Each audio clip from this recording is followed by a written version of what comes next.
Hi అండి, welcome back to my channel. మా ఇంటి ముందు రోడ్డు వెడల్పు కోసం అని చెప్పి రోడ్డు మధ్యలో నుంచి అటు 20 ఫీట్లు ఇటు 20 ఫీట్లు తీసేస్తామని అయితే కొలుస్తున్నారండి.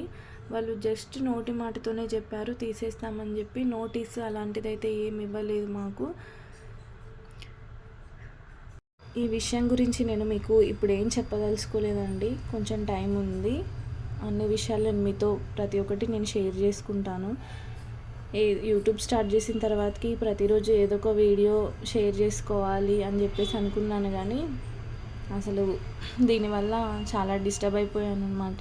మనసు కూడా ఏం బాగాలేదు. ఇక్కడికి అత్తయ్య మామయ్య వాళ్ళు వచ్చి కూడా 30 ఇయర్స్ అయితే దాటిందండి. ఎప్పుడో ప్లేస్ ఎన్నో సంవత్సరాల క్రితం ఇక్కడ ప్లేస్ కొన్నారనమాట. అప్పటి నుంచి లేని రోడ్డు వెడల్పులు ఇప్పుడే వచ్చి పడ్డాయండి.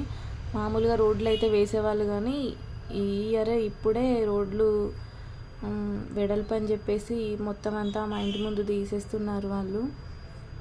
ఇంటినైతే ముట్టుకోలేదండి ప్రస్తుతానికి. ఏం జరుగుతుందో చూద్దాం, వాళ్ళు ఏం చేస్తారు అనేది చూద్దాం. రోడ్డు కంప్లీట్ అయిన తర్వాతకి అది ఎక్కడి వరకు అయింది ఏంటి అన్నీ ప్రతి ఒక్కటి నేను మీతో చెప్తాను. ఇంకా రోడ్డు పనులు అయితే ఇంకా స్టార్ట్ అవ్వలేదు. చూడండి ఇప్పుడు మా ఇల్లు ఎలా అయిపోయిందో ఒకసారి. అది మా హోటల్ అన్నమాట. మా హోటల్ ముందు ఇది మా ఇంటి ముందు. అటువైపు కూడా కొద్దిగా ప్లేస్ పోయింది కూడా మాది. ఓకే అండి, బాయ్, థ్యాంక్ యూ.